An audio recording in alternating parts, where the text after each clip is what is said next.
आपको एक देसी कहानी सुनाऊँ, आप मन लगा सुनजो और अच्छी लगे तो कमेंट और लाइक ज़रूर करजो। तो दोस्तों, एक जूंदा जमादारी बात है। दो दोस्त था, एक चौधरी और एक नाई। दोनों बहुत अच्छे मित्र थे और दोनों के ज़मीन खेती सब आजू बाजू में थी और दोनों अपना पेट गुजारा चलते, इतना इनकम होता था और घर चलता था। थोड़ा बहुत दिन हो गया, नाई के दो लड़की बड़ी हो गई, शादी जैसे हो गई, और चौधरी के भी दो बच्चे थे, दो लड़के थे, वो भी बड़े हो गए। तो अभी और चौधरी की और बहुत टाइम हुआ और चौधरी की और बोलती मेरे को तो गणगौर नहाने का है, मतलब गणगौर आवे उन्नो, मतलब उजमटो करना है, गणगौर का उजमना करना है और मेरे को कैसे भी करके इस साल करने का है। तो चौधरी बोला अभी तो अपना घर चले उतना ही इनकम होता है और अपन गणगौर का उजमना करना जाएगा तो उसमें पूरे गांव वालों को दावत देना पड़ता है, रिश्तेदार वालों को दावत देना पड़ता है, सब आएंगे, उनको जो भी है कपड़ा लत्ता भी लेना पड़ता है। तो रुक जा। तो कहने नहीं, जिद कर दिया कि नहीं मेरे को तो करने का ही करने का। तो ऐसा करते करते नाई का भी दो लड़की बड़ी होगी, उनको भी शादी करने का। नाई की घरवाली बोलती है कि अभी लड़की दोनों बड़ी हो गई है और इनको भी शादी योग्य होगी तो शादी करना है और अपने पास इतना इनकम है, जो गांव से जो इनकम आता है उसमें अपना घर गुजारा होता है। तो आप कुछ जाओ और थोड़ा बहुत पैसा लाओ तो इनका शादी कर देते, हाथ पीला कर देते, तो फिर बाद में अपनों को आधा अपन टेंशन फ्री हो जाते हैं। तो दोस्तों, दोनों एक दिन दोनों दोस्त मिले, नाई और चौधरी। और चौधरी थोड़ा भोला था और सीधा स्वभाव का था। नाई बोलता है भाई आपका भी बच्चे बड़े होंगे और भाभी को भी ये गणगौर ना का पर्व है, उसको उजमना करने का है, और मेरे भी लड़की बड़ी होगी, उनको शादी करने का है, पीला हाथ करवाने का है, तो अभी क्या करें। तो कहे चलो किधर ही अपन ढाड़ा मारते। चौधरी बोलता है ये अपना काम थोड़े ही है, अपन ने कभी ज़िंदगी में तो चोरी किया नहीं, कभी झूठ ही बोले नहीं, और धाड़ा मारने का अपना काम नहीं है। तो ऐसे दोनों बैठ बैठ के एक दिन बैठे बैठे विचार किया और दोनों ही अपना विचार करके चौधरी बोला एक बात है, कोई भी अगर पकड़ा गया तो बोलता किसी का नाम नहीं बताने का, तू पकड़ा गया तो मेरा नाम मत बताना और मैं पकड़ा गया तो तेरा नाम नहीं बताऊँ। दोनों अच्छे दोस्त थे, बहुत बेस्ट दोस्त थे और अच्छी दोस्ती निभाते थे। तो ऐसा करते करते करते एक बड़े गांव में गए और एक बड़ा सेठ का बड़ा हवेली था, उधर जाए गए। नाई और दोनों चौधरी घुसे दुकान के अंदर।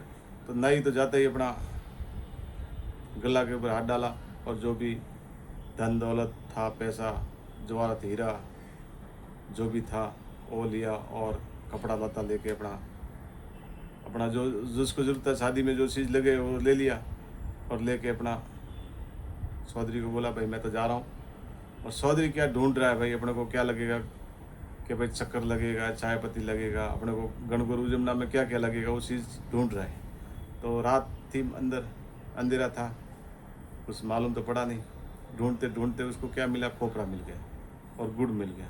तो चौधरी ने क्या किया, पहले लेके खोपड़ा तोड़ा और गुड़ लेके खाना शुरू कर दिया और बैठ गया। और ऐसे करते करते फिर इधर उधर देखा तो गेहूँ पड़ा था 15-20 किलो और उसके बाद में सखी पड़ी थी घटी पीसने की।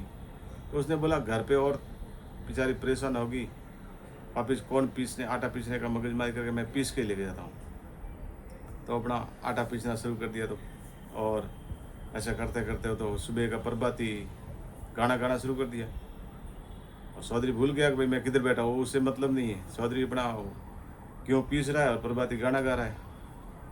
ऐसा करते करते सेठ को मालूम पड़ा। सेठ बोला नीचे दुकान में आवाज़ किसका आ रहा है, चक्की का आवाज़ आ रहा है, घंटी का, और कोई गाना गा रहा है। तो सब मुनीम फुनीम को बुलाया, भाई चलो मुनीम।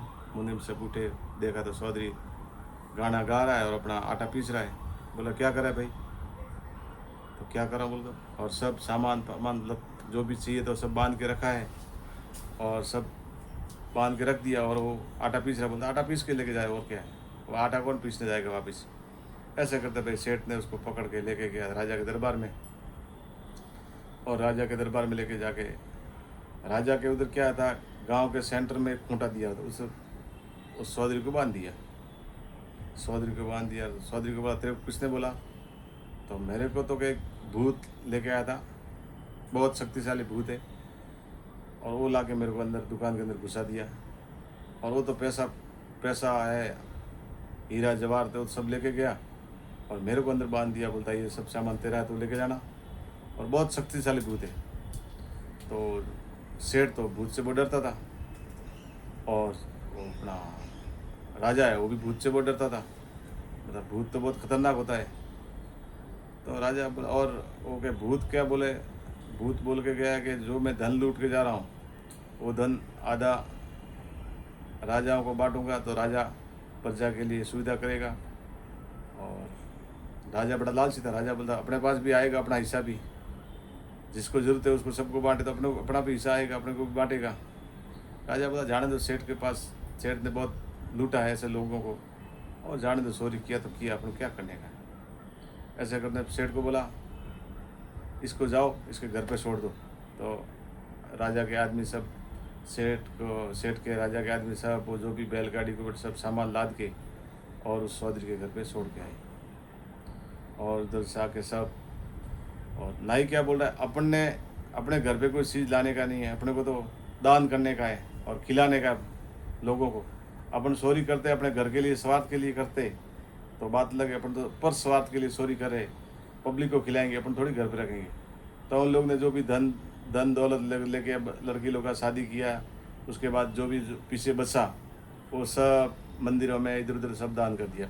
पीछे कुछ रखा ही नहीं, पीछे कुछ भी नहीं रखा, जो बचा वो सब मंदिरों में इधर उधर दान करके पूरा कर दिया। और चौधरी अपना वो गया, और सब बोले भाई, सब लोग देखने आए भाई क्या हुआ, इतना चौधरी धन माल लेके आया, क्या बात है। चौधरी ने भी अपना जो भी गणगौर का उजमना किया वो सब करके, और दूसरा जो बचा वो सब धन दौलत सब बांट दिया। और ऐसा करते करते सेठ को थोड़ा बहुत दिन हुआ, और कोई भूत को, कोई घूमते घूमते भूत आया उधर, उसको हवेली पसंद आ गया। उसने बोला, कोई प्रीत को हवेली पसंद आ गया सेठ का, और उधर तो सेठ को बोला भाई यहाँ तो हवेली खाली कर प्रीत ने। और वो 7-8 फुट का आदमी लंबा, और सेठ को परेशान करना। सेठ तो उधर बोलता इधर से कुछ भी लेके नहीं जाएगा। सेठ को बोला कुछ भी नहीं, धन दौलत कुछ भी नहीं, तुम्हारा जो कपड़ा है, कपड़ा लता खाली पहनने का वो लेके जाओ, दूसरा कुछ भी लेके नहीं जा सकता है। तो सेठ भाई साथ ही मुनीम को बोला भाई मुनीम क्या करने का। तो मुनीम बोले भाई चलो, और क्या कर सकते हैं। मुनीम और अपना सब, मुनीम का फैमिली सब साथ, मुनीम थे, फैमिली, सेठ का फैमिली, सेठ के बच्चे सब लोग गए, उधर से निकल गए। राजा को मालूम पड़ा। राजा बोला ये क्या बात है। तो राजा ने भेजे आदमी, तो भूत तो फटाक से पोल का दरवाज़ा खोलता है कि एक मारता है तो फटाक से आदमी नीचे गिरता है, क्यों, तो भूत उसमें ताकत होती है। ऐसे करते 4-5 आदमी के राजा के, तो आदमी लोग बोला राजा बहुत खतरनाक है उधर, और ये अपने हाथ में आएगा नहीं, और सब गांव को ख़त्म कर देगा। और रात को सब लोग सोते तो पूरा अंदर ऊपर टेरेस पे जाके, और 7-8 फुट का एकदम वाइट सफ़ेद आदमी दिखता है, सब लोग बैठे बैठे देखते हैं कि पास में वो देखो वो भूत है, हवेली को कोई भूत है।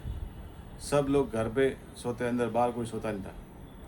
ऐसे करते करते बहुत टाइम तक हो गया, और सेठ अपना सब दूसरे गांव में गया, उधर जाके जो भी, तो वो लोग जो आदमी लोग थे सेठ के, उन लोग ने बोला किसके पास 2 रुपया बचा हुआ था, किसके पास 4 रुपया बचा था। वो बोला सेठ मेरे पास 2 रुपया, वो बोला 4 रुपया।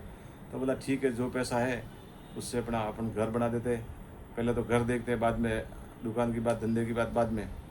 तो पहले दोस्तों सब घर का बोलता। अभी सेठ बोला दूसरे अपन किसको, मजदूर को लाएंगे तो मजदूर तो देना पड़ेगा, तो तुम 7 लोग हैं तो 7 ही अपना जो पाइया खोदना शुरू कर दो। तो 7 ही मजदूर लोग, अपना सेठ के जो वर्कर थे, नौकर, उन लोग ने अपना काम शुरू कर दिया। तो खोदते खोदते गया तो एक नीचे कुछ आया खजाना, देखा, सेठ को बोला, सेठ को बुलाया, सेठ ऐसी बात। सेठ बोला किसको बोलना मत, चुपचाप, राजा महाराजा की जूनी कोई हवेली रहेगी इधर, और कुछ को बोलना मत। और सेठ और मुनीम जाने, और उन लोग उधर से जो भी मिला था तो दागीना का मटका जूना जो हवा हीरा जवाहर जो भी थे अंदर वो मिला लेके अपना दूसरी जगह रख दिया और फर्स्ट क्लास हवेली बना दिया। उसमें 7 दुकान निकाल दिया, नौकरों का 7 का एक घर अलग अलग रखा दिया, सेठ का अलग घर, बच्चे लोग का अलग घर, सब बना के फर्स्ट क्लास रख गया। राजा को मालूम पड़ा, राजा बोला सेठ अपना जो भी लेखा धोखा रखता था, हिसाब किताब वो सेठ ही रखता था अपना, और अभी अपना लेखा धोखा कौन रखेगा। ऐसे करते करते दोस्तों राजा को बोला भाई, राजा गए सेठ को मिलने के लिए। राजा को बोला ऐसी सी बात है। बोलता हम लोग को तो उधर प्रीत आ गया, उसके बाद हम लोग तो आना पड़ा, क्या करें। हम लोग को तो सबको मारने का धमकी दिया और बोला मार देंगे, तो हम लोग तो आ गए और हम लोग तो कुछ भी लेके नहीं आए, धन दौलत सब उधर पड़ा है। हम लोग तो खाली हाथ आए हैं और अभी अपना आशियाना इधर से शुरू करेंगे। ऐसा करते कि थोड़ा बहुत दिन हुआ, उस नाई को मालूम पड़ा। नाई बोला चौधरी के हाँ अपना फर्ज तो के उतारना पड़ेगा सेठ के क्या कहते तो तेरा लड़का बहुत पहलवान है और मेरा भी लड़का बहुत पहलवान है, और वो जो भूत है उसको तो भगा देंगे। ठीक है, तो एक गए, पहले तो गए उस हवेली में जाके सीधा लात मारा दरवाजे को। तो भूत बोला कौन है भाई, तो दरवाज़ा खोल चुपचाप। ऐसा करके भूत ने दरवाज़ा खोला, उसने पूरी बात बताई और नाई के पूछा कौन है आप, तो हम सेठ के लड़के हैं। पहले तो हम छोटे थे, हमको मालूम नहीं था, और अभी बड़े हो गए। ऐसा करके उधर भूत से बात किया। फिर फर्स्ट क्लास नाई तो बहुत रसोड़ादार था, बहुत मस्त खाना बनाया, खीर पकवान बना के भूत को खिलाया। भूत खुश हो गया, वारे वाह के इतना मस्त ज़िंदगी मैंने कोई खाना नहीं खाया, कितना दिनों से भूखा हूँ। ऐसा करके दोस्तों वो खाना खा के 5-6 दिन भूत के पास रहा और भूत को बोला अभी के क्या है, तो क्या अभी के तो दिखना नहीं चाहिए, रे भले इधर। उन लोग ने क्या बोला, नाई उसने दिखना नहीं चाहिए। और भूत अमावस्या के दिन दोस्तों भगवान के पास उतर जाता है ऊपर स्वर्गवास में, और डेली उनका अमावस्या के दिन मीटिंग रहता है, सब भूतों का देवताओं का सब। तो भूत हर बात सुनता है। तो पूछा वो सेठ के लड़के ने और नाई के लड़के ने कि उधर क्या पूछते, तो कि उधर किसका उम्र कितना है, क्या है, सब कुछ आप पूछ सकते हैं। तो कि अब के जाओगे ना अमावस्या के तो पूछना हमारा उम्र कितना है। तो वो पूछ के भाई दोनों। तो देवता ने बोला भाई उधर तो एक नाई का लड़का और एक चौधरी का लड़का है, सेठ का कोई लड़का नहीं है। तो कि उम्र कितना है उसका, तो कि 95। तो कि आगे पूछा तुम्हारा उम्र तो 95 है कोई, तो कि अब के पूछ के आना अगर उसमें कोई मार सकता है कि नहीं मार सकता है और उम्र बढ़ सकता है। तो दूसरे अमावस्या को वापस भूत गया तो बोलता है कोई नहीं तो उम्र को बढ़ा सकता है, नहीं कोई इसमें घटा सकता है। तो बोला अभी अच्छा है, कोई नहीं तो घटा सकता है, नहीं बढ़ा सकता है, तो फिर अपन डरते क्यों हैं। वो तो भूत को कर दिया पाप बंद, मारना किया शुरू। भूत छोड़ रहा है हाथ, बाप मेरे को बसा दो और मैं इधर से निकल जाता हूँ। बोलता ऐसा नहीं, तो इधर से भाग, पूरा हवेली खाली कर और उससे आगे बात करेंगे। फिर भूत को तो बोला फिर, तो भूत बोला कि नहीं कैसे आ सकते, तो कि तुम काला अपना तिल और जो काला उड़द वो चारों तरफ फेंक देना, उसके बाद कोई तुम्हारे इस हवेली के अंदर भूत प्रेत नहीं आएगा। तो ऐसा करता हूँ दोस्तों। वो तो गए उस चौधरी को बुलाया भाई क्या करना, तो कि देखो पूरा जो चौधरी था ना गांव में, जो पहले सेठ के तो सॉरी गया, उसको वापस बुलाया। सेठ को बोला जो इनाम चाहिए, तो बोला इनाम तो कुछ नहीं चाहिए मेरे को, और तुम जो है जो सही है मेरा। और ऐसा करते बस सेठ आया वापस, सेठ के पास गया, सेठ तुम्हारा हवेली खाली करवा दिया हमने, अब बोलो। तो राजा के पास लेके राजा बोला बोलो इनाम क्या चाहिए। बोलता इनाम तो हमको क्या, हमारा फ़र्ज था, मेरे बाप ने तुम्हारे इधर से जो भी सामान लेके गए थे, और मेरा बाप था जो तुम्हारे इधर हीरा जवाहरात लेके नाई का लड़का बोला वो लेके गए थे, उसका हम फर्ज उतार रहे। नहीं, राजा बोलता कुछ ना कुछ तो लेना पड़ेगा। तो सेठ ने बोला ये जो अभी मैं गाँव में जो नया हवेली बनाया ना ये तुम्हारा, और ये जूना हवेली है जो, तो क्या आप इधर रहो। फिर सेठ का पूरा परिवार साथ, वो लोग सब आदमी लोग सब आए और 8-10 दिन रहे उधर, और सेठ और नाई का लड़का और चौधरी का लड़का दोनों भी उधर रहे। देखा भाई अभी तुमको कोई भूत परेशान करता है, तो नहीं अगर कभी भी करे तो हमको वापस आना। फिर सेठ ने उसको जो नया हवेली लिया था जाके बाहर दूसरे गांव में, वो सेठ ने दिया। 4 तो चौधरी के नाम पे दुकान कर दिया और 3 कर दिया उस नाई के नाम पे।